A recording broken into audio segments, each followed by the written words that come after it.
धर्म स्नेही प्यारी प्यारी भव्य आत्माओं, हम यहाँ पर श्रावक और साधु के मुख्य धर्म की चर्चा चल रही है।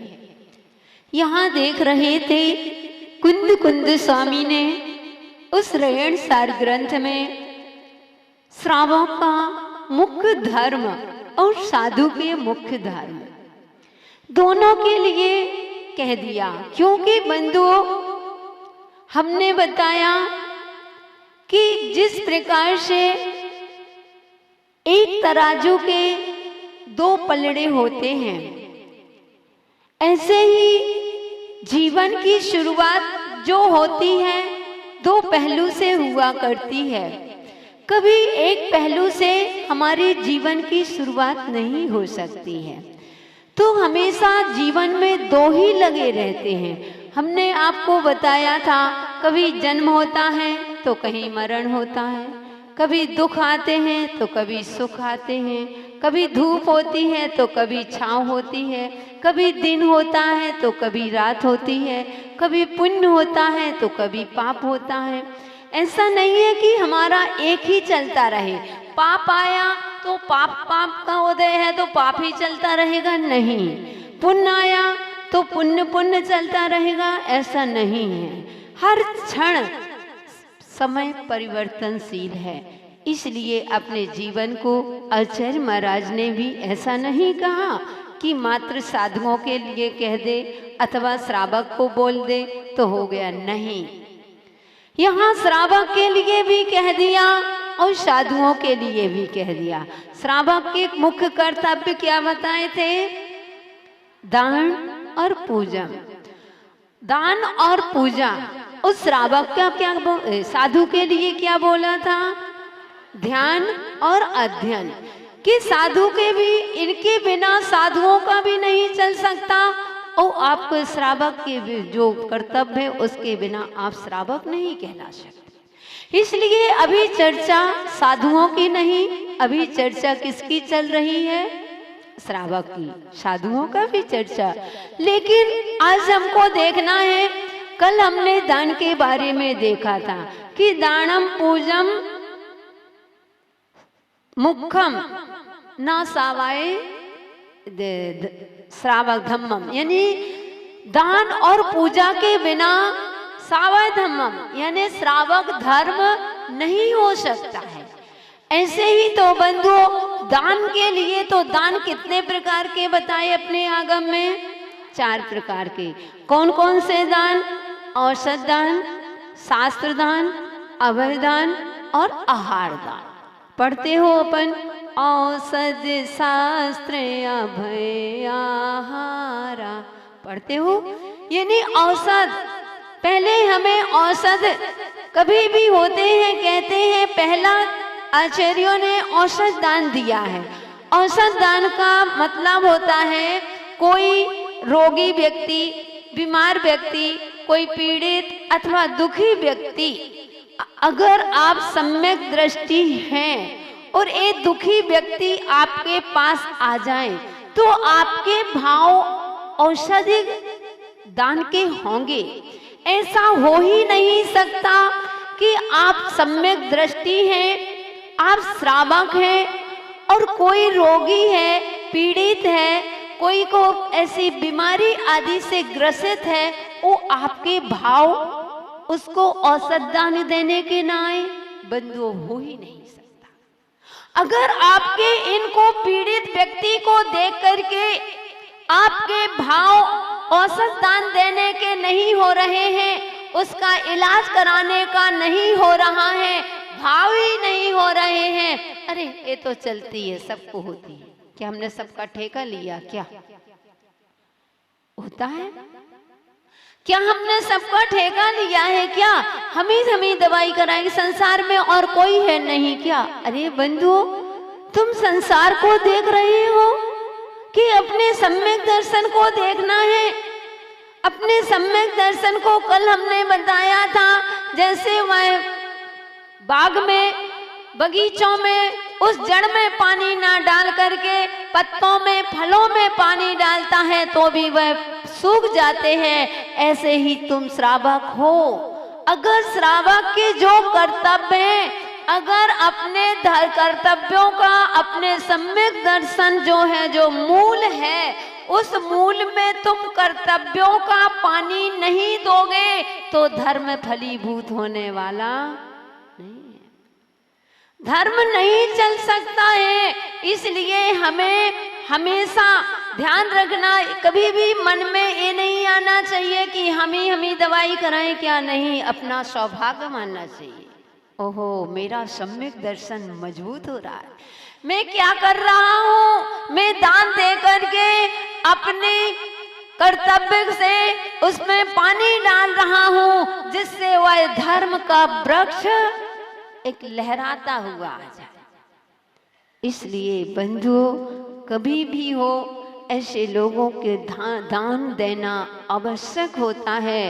ऐसा हो नहीं सकता कि आपके सम्यक दृष्टि और भावना हो, नहीं, आगम कहता है, मैं नहीं कहती, आगम कहता है आपके उसके उपचार कराने के भाव होंगे।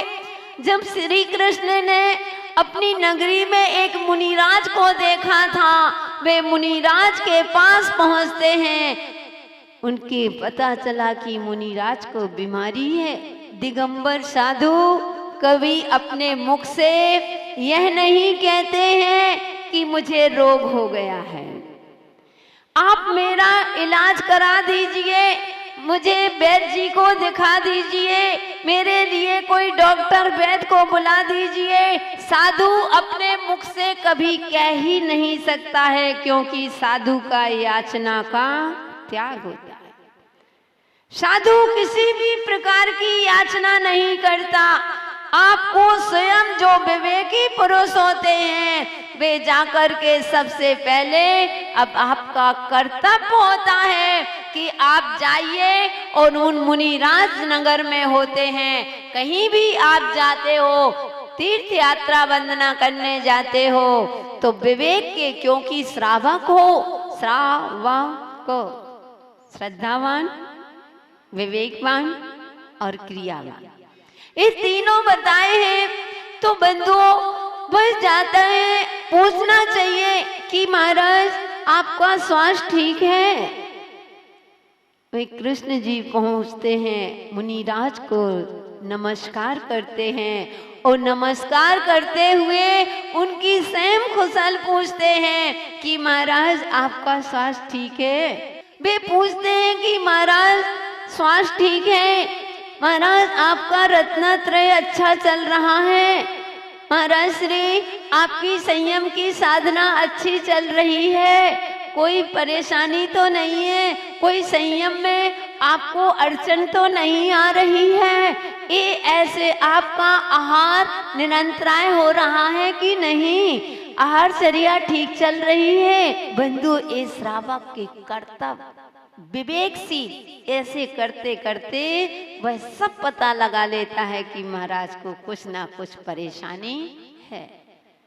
यहाँ तो आए, दर्शन करे और जे चले, ये भी पता नहीं कि नगर में साधु बैठे हैं। बंधु, आज के श्रावक ने अपने कर्तव्य से बिल्कुल दूर हो चुका है। चाहते तो हे ज्ञानी तुम चतुर्थ काल के साधु हो, और लेकिन श्रावक तुम छठे काल के बने हो, कैसे काम चलेगा? अरे तुमको कम से कम इस साधु, इस श्रावक तुम्हारे साधु तुम्हारे ऊपर डिपेंड है। 3 चीजों में ही तो साधु तुम्हारे ऊपर डिपेंड रहता है, एक आहार, एक विहार और एक निहार। तीनों की व्यवस्था ही तो आपके पास है। बाकी तो साधु जब दीक्षा लेते हैं, स्वयं अपने ऊपर पूरी उनको साधना करना हमारे ऊपर है, हमको अपना अध्ययन करना हमारे ऊपर है, ध्यान करना हमारे ऊपर है, ज्ञान आदि जो भी हमें अपनी क्रियाएं करना, जप करना, तप करना, त्याग करना, परिश्रम सहन करना, जी हमारा है। इसमें आप पर डिपेंड नहीं है, ये हमको ही सहन करना पड़ेगा। हम स्वाधीन है, हम आपसे पराश्रित नहीं है। लेकिन साधु 3 पद आपके ऊपर पराश्रित रहता है। जब गुरु लोग दीक्षा देते हैं संयमी लोगों को, तो पहले पूछते हैं श्रावक से कि भाई इनको दीक्षा दी जाए कि नहीं। क्यों पूछते हैं? इसलिए क्योंकि आपको ही इनकी चर्या पूरी कराना है। साधु अपने मन से आहार नहीं करेगा, इसलिए साधु को आपका कर्तव्य होता है कि आप जाइए, कभी भी जाओ, पहले सबसे पहले जब पहला दर्शन करते हो तो आपको यही पूछना चाहिए कि महाराज माता जी जो भी आपके नगर में विराजमान हैं कि हे स्वामी, हे माता जी, आपका स्वास्थ्य ठीक है, आपका रत्नत्रय ठीक है, आपकी आहारचर्या ठीक चल रही है, संयम की साधना में कोई विराधना तो नहीं हो रही, कोई बाधक तो नहीं है, सारी सुविधाएं साधु को और सुविधाएं नहीं, उनकी अनुकूलता के लिए पूछो कि आपकी साधना में कोई विघ्न तो नहीं आ रहा। बंधु ऐसे श्रावक होते हैं तो पूछ लेते हैं। आप नहीं पूछोगे कौन पूछेगा कि माता जी कोई औषधि आदि का, वो नहीं कहेंगे अपने आप से। आपको क्या साधु हैं, क्या ऐसा थोड़ी है कि आपको ही स्वास्थ्य खराब होता है, आपका ही स्वास्थ्य खराब होता है, अथवा आपका सिर दर्द करता, क्या साधु को तकलीफ नहीं होती क्या? अब साधु तुमसे कहेगा नहीं, साधु का तुम्हारा जैसे सिर दुखता है, साधु का भी दुख सकता है। तुमको फीवर आ गया, साधु को भी फीवर आ सकता है। साधु को भी कभी कोई भी तकलीफ शरीर बदन में कोई भी कहीं भी कैसे भी दर्द आदि हो सकता है। बहुत सारे महान भाव तो ऐसे होते हैं। अरे अगर कोई साधु बीमार हो गया, थोड़ी सी अगर मान लो औषधि आदि चल रही है, अरे जिन साधुओं को तो बीमार ही रहते हैं, हमने अक्सर देखा साधु बीमार रहते हैं। अरे भैया, साधु को बीमार की अवस्था बीमारी नहीं, अब उनके कर्म का उदय, साधु पूरे साधुओं का नहीं, उनका असात भेदनी कर्म का उदय चल रहा है। हर किसी का नहीं चलता, उनका असाथा भेदनी कर्म का उदय है, तो रोग तो आएगा। उस सत्ता में बैठा है तो उदय में तो आएगा, ऐसा तो नहीं। हमने एक बार आपको बताया था, हम लोग जयपुर में थे तो हमारा थोड़ा स्वास्थ्य अनुकूल नहीं था, तो वैद्य जी ने बोला, सुशील वैद्य जी सभी लोग जानते होंगे, तो वैद्य जी उनने कहा आप इस कॉलोनी में जाओ, वहाँ से हमारा पास पड़ता, हम वहीं आके वो आपको देख लेंगे। तो बंधु हम लोग उस कॉलोनी में पहुँचे और गर्मी का समय था। उस समय हम लोग 3 माता जी थे, तो हम लोग जा कर के, हम तो वो बाहर ऐसे छाया थे, हॉल था, तो हम हॉल में बैठ गए और बहुत गर्मी थी। तो दोनों माता जी जा कर के अंदर चले गए, बोले माता जी हम आ रहे हैं। तो हम अपने पाठ पुस्तक लेकर के अपना स्वाध्याय करने लगे। एक व्यक्ति आ गए और वह भी वहाँ के वह मैन थे, मुखिया थे। तो आए, बोले कि आप यहाँ पर क्यों, कि मतलब आप किसके, मतलब गुरुओं के, आप अपने गुरुजी के पास नहीं रहते हो? हमने कहा गुरुजी के साथ रहते, गुरुजी की आज्ञा से। तो बोले आप एकल बिहारी क्यों? हमने कही एकल बिहारी नहीं, हम लोग 3 आरिका हैं, 3 आरिका, वो भी समलिंगी, विषमलिंगी नहीं, समलिंगी हैं हम लोग, 3 माता जी हैं। तो बोले कि तो आपको अपने गुरु के साथ रहना चाहिए। मैंने कहा जरूरी थोड़ी होता है, गुरु के पास इतना बड़ा संघ होता है तो एक साथ सभी लोग थोड़ी, तो धर्म प्रभावना के लिए गुरु जी के ही आज्ञा से, उनके आदेश से ही गुरु ने ही हमारा उपसंघ बनाया है, तब हम यहाँ पर विहार करते हुए। तो बोले आपका, आप फिर पता चला कि स्वास्थ्य खराब। तो बोले ये बताइए आप लोगों का सिर दर्द क्यों होता है? अरे कहता है हम श्रावक हैं, हम मानते हैं कि हम लोगों ने खान पियन से अपने स्वास्थ्य को खराब कर लेते हैं, ना हमारा खान पियन अच्छा, ना हमको अचार ना विचार। आप लोग तो शुद्ध भोजन करते हो, फिर भी आपके सिर में दर्द अथवा आप बीमार क्यों पड़ते हो? तो मैंने कहा भैया ये हाथ की बात थोड़ी है, ये तो कर्म जनित है, कर्म की बात है जो सत्ता में किए होंगे। बोले नहीं, जब आपका खान पियन अच्छा है तो आप लोगों को बीमार क्यों होते हैं?